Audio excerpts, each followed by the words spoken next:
الشیطان اللعین الرجیم بسم اللہ الرحمن الرحیم یا من ذکرہ شرف من ذاکرین الحمد للہ رب العالمین والصلاة والسلام علی اشرف الانبیاء والمرسلین سید العرب والعجم اسمہ مقدس معطر مقدم نور الہدی مصباح الظلم شفیع الامم صاحب الجود والکرم مولانا ابو القاسم اللهم صل علی محمد وعلى سيدنا الطاهرين المعصومين المظلومين وشفيع المذنبين أما بعد فقد قال الله سبحانه وتعالى في القرآن الكريم بسم الله الرحمن الرحيم وما تشاءون إلا أن يشاء الله صلوات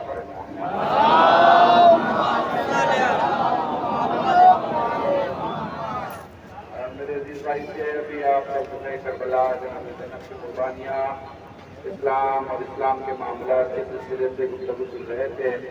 بہت لمبی تھوڑی بات نہیں کرنی ہے ہمیشہ کی طرح اس سال بھی کہ آپ لوگ آئے ہیں. میں لکھنؤ سے آ رہا ہوں اور پھر واپس مجھے رات چورائی تقریر کرنی ہے. آپ سب مولا کے خادم ہیں. سب سے پہلے یاد رکھنا چاہوں گا دہلی پولیس ایڈمنسٹریشن کا کہ جو انتظامات ان کی طرف سے ہیں وہ مشہور ہیں.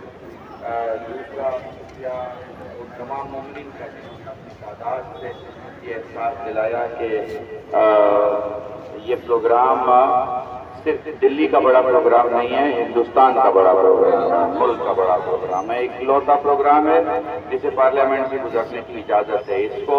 اس کو آپ اس کی اہمیت آپ سمجھیں گے کہ ہر مجمع پہ دھارا لگتی ہے لیکن صرف ایک حیدری نعرہ ہے جس پہ 144 کی دھارا نہیں لگتی ہے. آپ سلامت رہیں، سلامت رہیں. آباد ہے. اس پہ کوئی دھارا نہیں. اس لیے دھارا نہیں کہ دھارائیں اس لیے لگتی ہیں کہ 5 آدمی سے آدمی کو یہ ڈر ہوتا ہے کہیں کوئی جھگڑا نہ ہو جائے، کہیں کوئی فساد نہ ہو جائے. بھائی ہم 5 ہو یا 5 لاکھ فساد اس لیے نہیں برپا کر سکتے، جھگڑا اس لیے نہیں کر سکتے کہ اسلام پہ سب سے بڑے آتنکوادی حملے کی مخالفت کر رہی تو ہم روڈ پہ آئے ہوئے ہیں. ہم یہی تو آواز اٹھانے آئے ہوئے ہیں. تو اس وقت جو 1-2 باتیں ہیں وہ کہہ کے میں 2-4 خاص باتیں آپ کو آپ کے اذان عالیہ کے حوالے کر کے آپ جانتے ہیں جو مجلس کا انداز ہوتا ہے وہ الگ ہوتا ہے، جو تقریر کا ہوتا ہے وہ الگ ہوتا ہے. وقت کم ہوتا ہے، کم وقت میں باتیں زیادہ پہنچانی ہوتی ہیں. ماشاءاللہ سے میں دیکھ رہا ہوں یہ سارے کیمرے دنیا کے سارے کونوں میں آپ کی تصویر بھی، آپ کی آواز بھی، آپ کی احتجاج بھی، آپ کا انقلاب بھی، حسینیت صاحب کا پیار بھی، یہ سارا جوش پہنچائیں گے انشاءاللہ. دیکھیے اس وقت جو آپ قاضی کے پیچھے چل رہے ہیں تو اس میں خاص طور سے دھیان رکھیے گا ٹائمنگ کا. یعنی جو انجمن ہے وہ تعزیہ سے وابستہ رہے. ایسا نہ ہو کہ انجمن کے نوحہ پڑھنے والے ایک کے بدلے 3 نوحے میں لگ جائیں، تعزیہ کو انتظار کرنا پڑے اور پھر جو ٹائمنگ دی گئی ہے پولیس کی طرف سے وہ لیپس ہو جائے. وہ نہیں ہونا چاہیے. دھیان رکھیے گا. کوشش کیجیے گا جو لوگ تعزیہ کے ساتھ چل رہے ہیں ان سے معلوم کیجیے گا کہ آپ کو کہاں سے کہاں کراس ہونے کے لیے ٹائم دیا گیا ہے. دلی کیپٹل ہے، دلی گاؤں نہیں ہے. دلی مظفر نگر نہیں ہے، دلی میرٹھ نہیں ہے، مہوا نہیں ہے، بمبئی نہیں ہے، تلاجہ بھاؤ نگر نہیں ہے، سمجھ رہے ہیں، لکھنؤ نہیں ہے، جونپور کانپور نہیں ہے، دلی ہے. یہاں سے ہزاروں VIP گزرتے ہیں، ہزاروں راستے روکے جاتے ہیں، ہزاروں کو روکا جاتا ہے. آپ کی کوشش یہ ہونی چاہیے کہ آپ کی وجہ سے کسی کا کوئی جائز کام نہ رکے. اس لیے کہ حسین اور حسینیت رکتے کام کو آگے بڑھاتی ہے، بڑھتے کام کو روکتی نہیں ہے. محسوس کر پا رہے ہیں تو اس میں سلامت رہیں. ساتھ ساتھ مل کے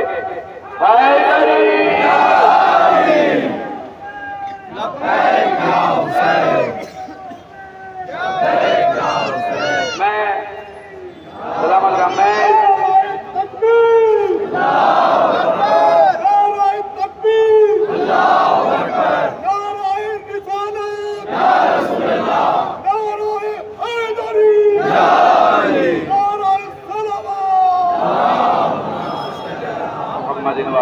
خاص بات یہ کہ میں نے پرشاسن کو سمجھتے ہوئے جو باتیں ضروری تھی آپ کو سمجھا دی ہیں۔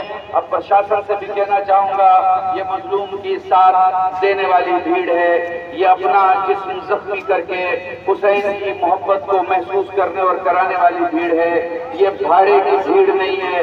اس کو لانے کے لیے کسی نے ٹیمپو نہیں بھیجا ہے، کسی نے کرایہ نہیں دیا ہے، یہ کسی کی خریدی ہوئی نہیں ہے، یہ کسی کی غلام نہیں ہے، یہ کسی انجمن کی نہیں ہے، یہ کسی پارٹی کی نہیں ہے، یہ کسی حزب کی نہیں ہے، یہ کل بھی حسین کی تھی، آج بھی حسین کی ہے، کل بھی حسین کی ہے۔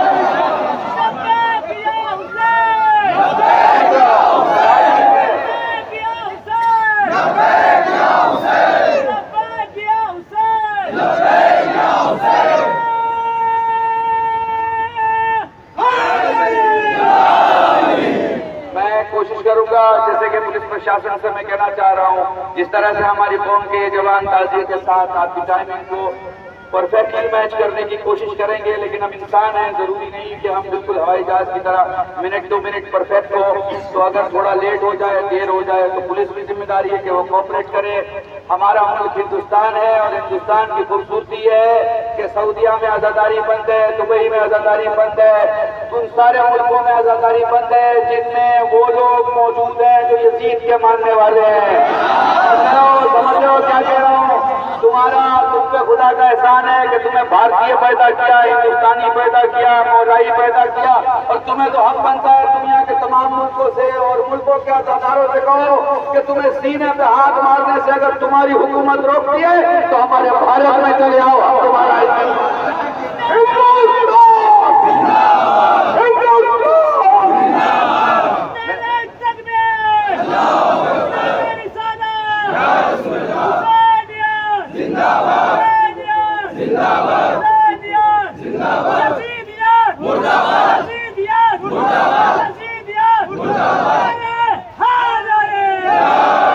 آخری بات اور تقریر ختم، جو کہ تقریر یہاں سے شروع ہو رہی ہے لیکن ایک ہی جملے میں سب کچھ ختم ہو جائے گا۔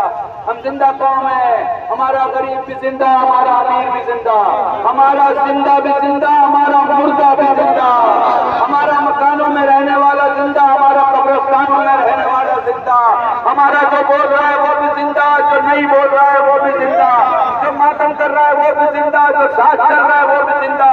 ہم زندہ قوم ہیں، ہماری فکر زندہ، نظر زندہ، زندگی زندہ، ہمارا مزاج زندہ، ہمارا لباس زندہ، ہم زندہ لوگ ہیں، ہم مرے ہوئے لوگ نہیں۔ ہمیں سب کچھ دکھائی دیتا ہے، ظلم اگر آسام میں ہو ہم اس کے خلاف ہیں، بہار میں ہو اس کے خلاف ہیں، کشمیر میں ہو اس کے خلاف ہے، گورے کے ساتھ ہو اس کے خلاف ہے، کالے کے ساتھ ہو اس کے خلاف ہے، اپنوں کے ساتھ ہو اس کے خلاف ہے، غیروں کے ساتھ ہو اس کے خلاف ہے۔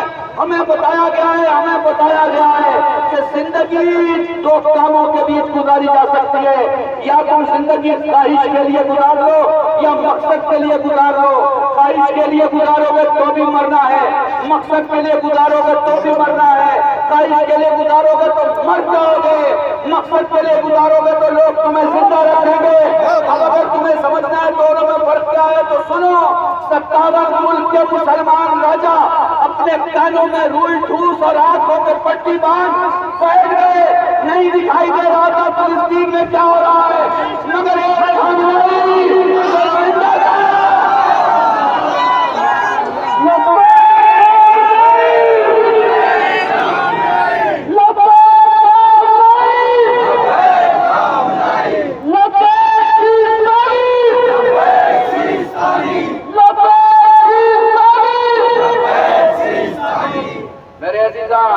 یہاں مقصد یہ ہے آخری میسج حسینیت کا میسج، زندگی گزارنا ہے مقصد کے لیے گزارو۔ تمہارا مقصد کیا ہونا چاہیے؟ غریبوں کی مدد کرنا۔ تمہارا مقصد کیا ہونا چاہیے؟ کنڈکٹر کی حاجت روائی کرنا۔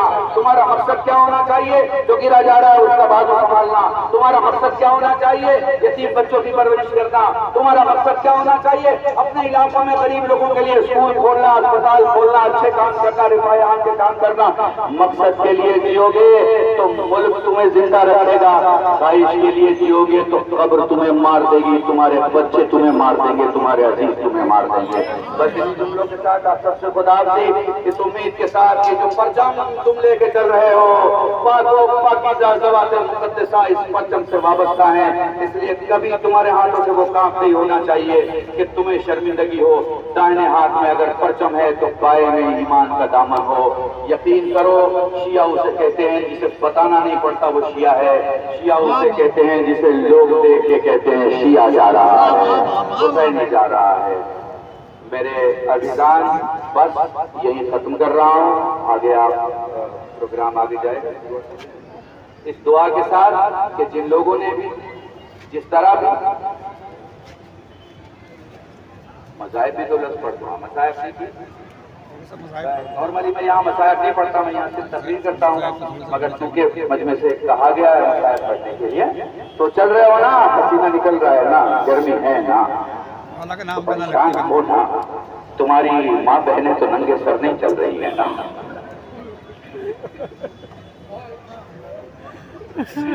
تمہیں وہ پریشانیاں تو نہیں ہے نا، ایسا تو نہیں ہے نا کہ 4 سال کی کوئی بچی چل کے یہ کہہ رہی ہے کہ جتنے تازیہ نے میرے بھائی سجاد کو مارے گئے اتنے ہی تمام مجھے مارے۔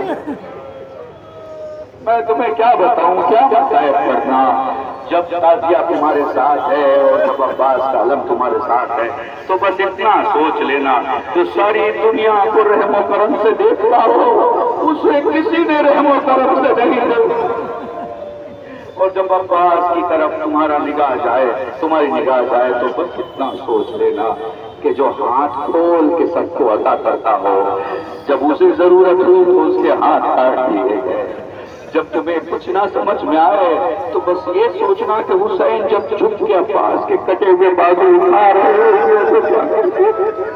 اللہ لعنت اللہ علی القوم الظالمین و سیعلم الذین ظلموا ايهم الظالمین۔